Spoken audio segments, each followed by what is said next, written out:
최근 북한이 도발 또는 도발쟁이를 할 때마다 한국 내에서는 2018년 9월 19일 평양에서 체결한 군사 분야 합의서가 잘못되었고 따라서 그것을 폐기해야 한다는 주장이 제기되고 있습니다. 지난 5월 4일과 9일에 이어서 7월 25일, 7월 31일, 8월 16일 북한은 신형 전술 유도 무기, 즉 단거리 탄도미사일을 시험 발사하면서 항구에 대한 위협임을 분명히 했습니다. 따라서 이것이 군사 분야 합의의 위반인지가 쟁점화되어 있습니다. 국방부와 통일부에서는 이것이 군사 분야 합의의 정신에 어긋난다고 평가하였으나 청와대에서는 군사 분야 합의서 위반이 아니라고 주장하는 상황입니다. 이 남북 군사 분야 합의서의 이행 여부를 살피기 앞서서 그것의 모태가 되는 평양 남북 공동선언의 이행 여부를 살펴보는 것이 필요합니다. 왜냐하면 이 군사 분야 합의서는 평양 남북 공동선언의 부속 합의 성격이기 때문입니다. 평양 공동선언의 경우 지금까지 이행된 바를 살펴보면 그 이행 여부가 매우 미흡한 것이 사실입니다. 6개 항목인데요. 그 항목별로 평가를 해보면 다음과 같습니다. 평양 공동선언 제1조는 군사 분야인데 군사 분야 합의서의 경우 남한은 철저하게 이행하고 있으나 북한은 이행하고 있는지 알 수 없고 최근 미사일 시험 발사 등을 고려할 때 세모 정도라고 평가됩니다. 제2조는 개성공단과 기타 남북 협력에 관한 사항인데 착공식의 경우 도로 연결 착공식의 경우 시행되었지만 그 후속 조치는 없다는 점에서 이 분야에서도 실질적인 성과는 없다고 평가할 수밖에 없습니다.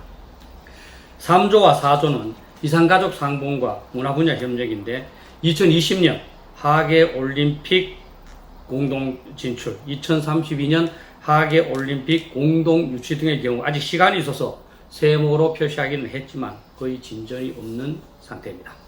5조가 가장 중요한 사항입니다. 핵에 관한 사항인데 5조 2항의 경우에 하노이 회담을 통해서 북한이 용의를 갖고 있다는 점 정도는 표시됐기 때문에 세모로 평가했습니다. 그러나 실질적으로는 거의 진전이 없습니다. 그리고 제6조의 경우 김정은 서울 답방은 아직 성사되지 않았습니다. 이렇게 볼 때 2018년 9월 19일 평양 남북 공동선언 중에서 어느 정도 준수되고 있는 것은 군사 분야 합의서밖에 없습니다. 이것은 남한이 일방적으로 준수할 가능성이 높다는 것이 더욱 문제입니다. 그러면 군사 분야 합의서를 위반한 것인지 최근의 미사일 시험 발사가 한번 살펴보겠습니다. 청와대가 군사 분야 합의서에 탄도미사일 시험 발사 금지 사항이 없다는 점에서 위반이 아니라고 한다면 어쩔 수가 없습니다. 그렇다면 군사 분야 합의서에는 핵실험을 해서는 안 된다는 조항도 없다는 점에서 북한이 추가적인 핵실험을 해도 군사 분야 합의서 위반이 아니라고 할 수 있습니다. 평양 공동선언도 그렇지만 군사 분야 합의서도 서로가 준수하는지에 대한 감시의 허용, 상대가 위반했을 때의 조사 방법, 그리고 처벌 조치 등이 포함되어 있지 않다는 점에서 문기보다는 정신이 더욱 중요한 문서라고 할 수 있습니다.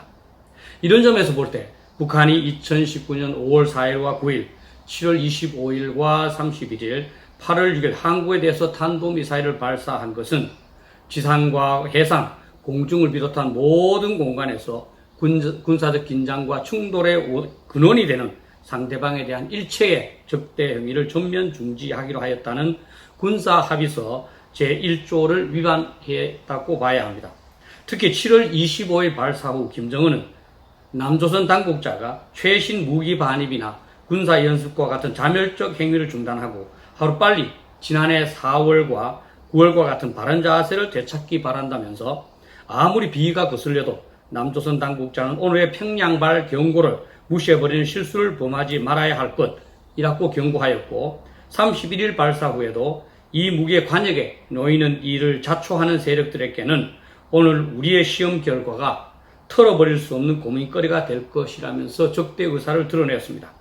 이것은 그들의 시험 발사가 단순한 성능 개량이 아니라 남한을 위협하기 위한 조치라는 점을 드러내는 것이며 그렇다면 남한에 대한 적대 행위로 봐야 합니다. 따라서 모든 공간에서 일체의 적대 행위를 전면적으로 중지해야 한다는 합의에 부합되지 않습니다. 더군다나 이 합의서의 바탕이 되는 합의라고 할 수 있는 평양 남북 공동선언이 앞에서 살펴본 바와 같이 거의 이행되고 있지 않는 상황입니다. 그러한 상황에서 이 군사 분야 합의서만 금과 억조로 지켜야 한다는 것은 이야기가 곤란합니다.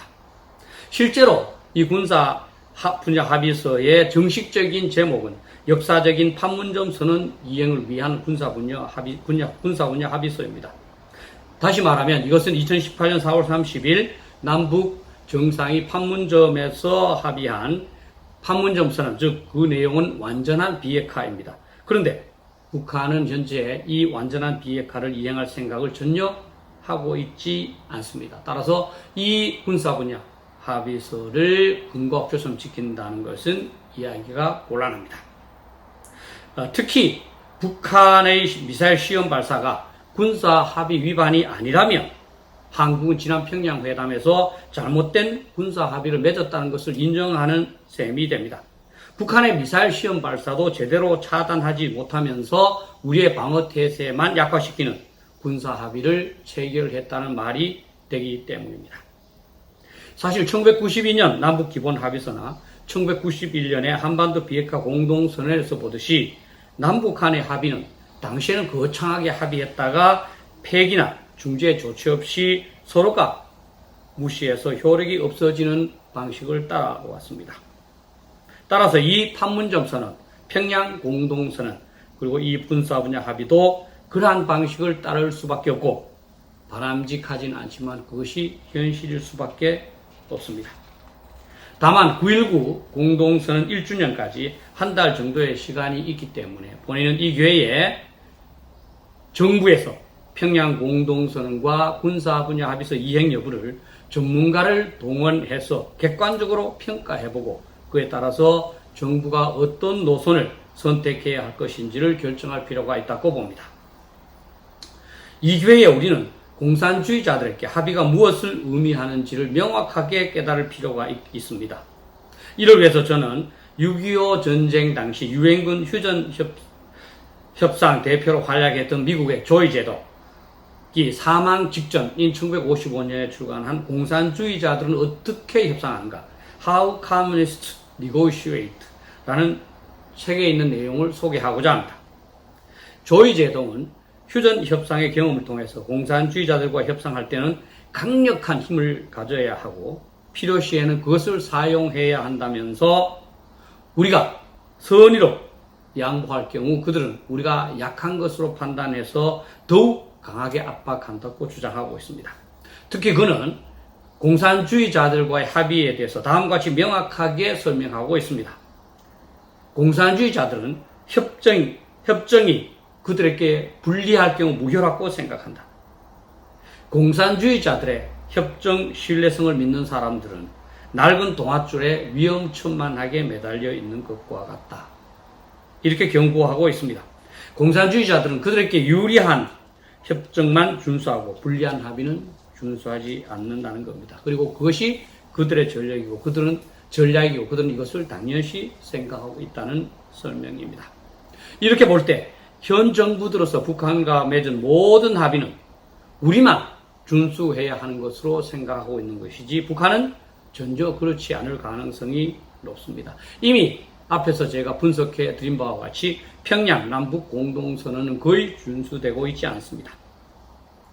결론적으로 볼 때 한국은 민주주의 국가라면서 민주주의 국가로서의 이 의무에 충실해서 군사 분야 합의서의 준수를 철저히 해야 된다고 집착할 것이 아닙니다. 북한이 준수하는 정도에 따라서 융통성 있게 준수 정도를 조정해야 한다고 봅니다. 그렇다고 해서 아직 군사 분야 합의서를 공식적으로 폐기할 필요는 없다고 봅니다. 하지만 1주년이 되는 한 달 동안 내부적으로 그에 대한 우리의 대응 방향을 면밀하게 검토할 필요는 있습니다. 그 검토 결과를 통해서 결과적으로 과거의 다양한 협정들처럼 저절로 참여되게 하든가 결과적으로 우리가 참여시키든가 아니면 북한에게 공식적으로 중지를 선언하든가 아니면 북한이 비핵화에 대한 성의 있는 조치를 보이지 않을 경우 준수하지 않겠다는 등으로 통보하는 조치가 필요하다고 보입니다. 더욱 중요한 것은 정부가 북한을 편드는 것처럼 무조건 위반이 아니라고 해서는 곤란하다는 것입니다. 정부는 우리의 정부이지 북한의 정부가 아니기 때문입니다. 또한 북한이 군사분야 합의서를 위반한 것은 북한의 잘못이지 우리 정부의 잘못이 아니기 때문입니다. 정부가 정부의 잘못을 회피하기 위한 방편으로 북한 편을 드는 것은 과거 군사 합의가 잘못된 것 이상으로 또 다른 잘못을 범하는 것입니다. 군사 합의의 위반 여부가 있는지는 전문가를 통해서 심층 깊게 검토하고 그를 통해서 의미 있는 결론을 내려야 한다고 봅니다. 감사합니다.